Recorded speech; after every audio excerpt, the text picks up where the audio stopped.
You know, for years, we all thought Avengers Endgame was it. The final word, the definitive emotional end to the entire Infinity Saga. But what if I told you that was all just a clever bit of misdirection? What if the most conclusive ending we've ever seen was actually, secretly, planting the seeds for the next great saga, right under our very noses? Okay, let's really dive into this because this one question, it changes absolutely everything. We're about to unpack how the final emotional moments of the Infinity Saga are being re-engineered to become the explosive starting point for the next decade of Marvel stories. We're going to connect a beloved hero's happiness directly to the tragic birth of the next huge villain. It's a story you thought you knew, but it turns out the final chapter was never actually written. Well, until now. So, here's how we're going to break this all down. First, we'll talk about Endgame's surprising return to theaters and what that really means. Then, we'll get into the details of a brand new post-credit scene and how it all revolves around Captain America's final choice. From there, we'll explore this multiversal intervention that totally changes his fate, which leads us to the biggest reveal of all, the tragic birth of Dr. Doom. And finally, we'll look at why we should probably trust this very bold new vision for the future. All right, let's jump right into our first section. Look, this isn't just about a movie coming back to theaters for a victory lap. The people who made it are telling us straight up that this is something much, much bigger. They're literally turning what we all thought was a conclusion into a very deliberate, carefully built bridge to what's next. So the big news that really got all of this started is that Marvel Studios officially announced a theatrical re-release of Avengers Endgame. Now, at first glance, you might think, okay, they're just trying to get fans back in the seats. But the key detail here, the piece that changes the whole game, is the promise of new footage. And as we're about to see, this isn't just a random collection of deleted scenes. It's a very specific, surgically placed piece of new storytelling. And look, we don't even have to speculate about why they're doing this. The Russo brothers, the guys who directed Endgame, have told us directly. They called it, and I'm quoting here, an opportunity to create a bridge from Endgame to Doomsday. They are not being subtle. This immediately makes this whole re-release a huge deal. It's not about nostalgia.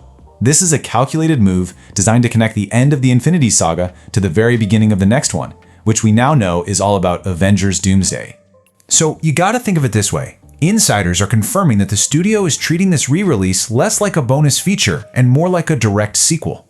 In fact, the Russo brothers themselves have said that Doomsday picks up, quote, essentially where Endgame left off.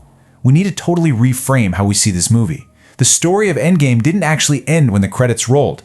There's one more piece, one final beat that we never saw, and it changes everything that's coming next. So, what is this new footage exactly? Well, we're not just getting a few cutscenes. We're getting something way more important. Something that Endgame was famous for not having, a new post-credits scene that completely rewrites the finality of the film. I mean, if you remember, the original version of Endgame was so powerful because of what it didn't have. There was no teaser for the future, no post-credit scene, just the sound of Tony Stark hammering on his first suit in that cave. It was this beautiful tribute that screamed, "This is the end."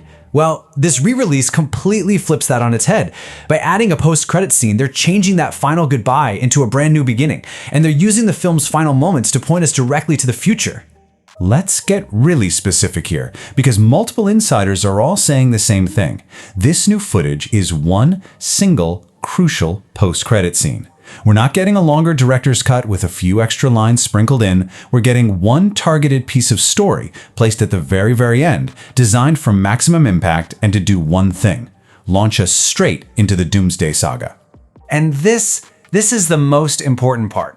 The way the filmmakers are talking about it is very, very precise. They've described it as footage set in the Doomsday story.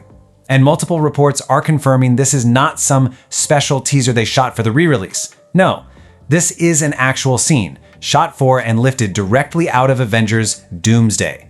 They are literally taking a piece of the next Avengers movie and sticking it at the end of the last one. That's how tightly they want these two sagas to be connected. So the big question is, what's in the scene? And that question leads us right to the heart of this whole thing. Captain America. The entire bridge between these two massive stories rests on the consequences of his final emotional choice. You know the one, that dance with Peggy that we all thought was his perfect, well-deserved happy ending. Let's just reset the scene for a moment, just so we're all on the same page. At the end of Endgame, after he puts all the Infinity Stones back where they belong, Steve Rogers makes a choice for himself. He decides not to come back to the present. Instead, he stays in the past to live out a full life with Peggy Carter, and we see them finally getting that dance, and it just feels like this beautiful, poetic end to his entire journey. But here's the question that the original movie kind of left hanging, right? What are the rules? The Ancient One in the Hulk made it crystal clear that creating alternate, branching realities is a very, very bad thing. So by staying in the past, did Steve Rogers create one of those branches? And if he did, in this new multiverse that's being patrolled by cosmic cops, would an act like that really go unnoticed? His one moment of personal happiness might have just put a giant target on his back. And that is exactly what this new post-credit scene is reportedly all about. His perfect happy ending gets a very unexpected interruption. A knock at the door from the powers that be, who've come to tell him that his perfect life is actually a crime against the sacred timeline. So according to the reports, the structure of this scene is going to feel really familiar. A lot like what we saw in the Deadpool and Wolverine teaser. You remember that, right? Deadpool's just chilling, celebrating his birthday, having a moment of peace, and then knock, knock, knock, it's the TVA, and they're there to drag him away. We can expect almost the exact same thing for Steve Rogers. He and Peggy are just enjoying their life together, and then that same knock. A happy moment, completely shattered by the multiversal police. This is the line that supposedly kicks everything off. I mean, just picture it. Steve and Peggy finally at peace after all these years, and suddenly some agent from a cosmic authority just appears and hits them with this line. It's such a simple sentence, but it completely destroys his happy ending. You weren't supposed to do that. His one selfish act, the one thing he did for himself after a lifetime of sacrifice, was against the rules. It's just a truly gut-wrenching idea.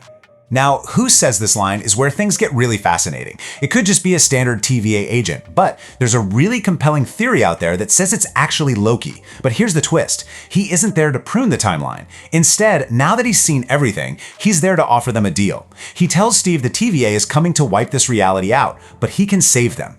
He offers to move Steve and Peggy to a totally different universe, a place where they can be together and be safe. And according to the reports, that new universe is the 828 universe, the home of the Fantastic Four.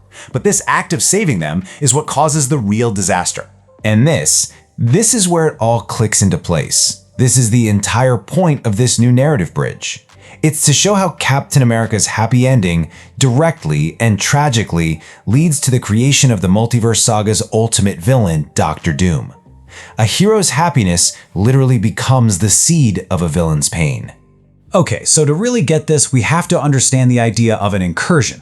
Basically, it's a multiversal catastrophe where two universes start to collide, which threatens to completely annihilate one or both of them. We know this is the central threat of this whole new saga. And according to this theory, the arrival of two superpowered, universe-hopping people like Steve and Peggy into the 828 universe is the very thing that triggers a deadly incursion. They're like foreign objects in that reality, and just by being there, they start tearing that universe apart at the seams. All right, let's just walk through this chain of events step by step because it's just a devastating domino effect. Okay, so step 1. Loki moves Steve and Peggy to the Fantastic Four's 828 universe to save them. Step 2. Their presence there as outsiders starts causing an incursion, threatening to destroy that entire reality. Step 3. A brilliant scientist on that world, a guy named Victor Von Doom, he detects this threat and builds a machine that he thinks can stop it. But step 4, and this is the absolute tragedy, the machine backfires. It explodes, killing his entire family and leaving him horribly scarred. And finally, step 5, from the ashes of that personal apocalypse, fueled by grief and a burning hatred for the beings who caused this disaster, Doctor Doom is born. His entire origin story is a direct consequence of Steve Rogers just trying to have a happy life. Now, I know what some of you are probably thinking. That is a heavy, almost cruel twist for a character we love as much as Captain America. And that leads us perfectly into our final section, why we should probably have a little faith in this very bold and maybe controversial vision for the future. I mean, let's just acknowledge it. Making Steve Rogers the most selfless hero of them all, indirectly responsible for the death of an entire family and the creation of Doctor Doom, that is a tough pill to swallow. It completely recontextualizes his perfect ending into something deeply tragic on a cosmic level. It's a bold, really challenging narrative choice, and it's totally understandable to be a little skeptical. But this is where we should remember this fantastic little story from Jon Favreau. He said recently that when they were making Endgame, he actually tried to talk the Russo brothers out of killing Tony Stark. He was really worried about how the audience would react. But he admitted, quote, "I was wrong." He saw how their vision played out and how that difficult choice gave the story the weight and the impact that it absolutely needed.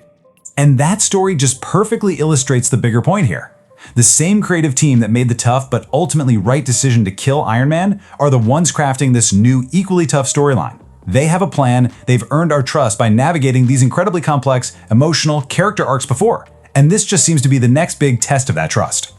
So to wrap it all up, let's just hit the key takeaways one more time.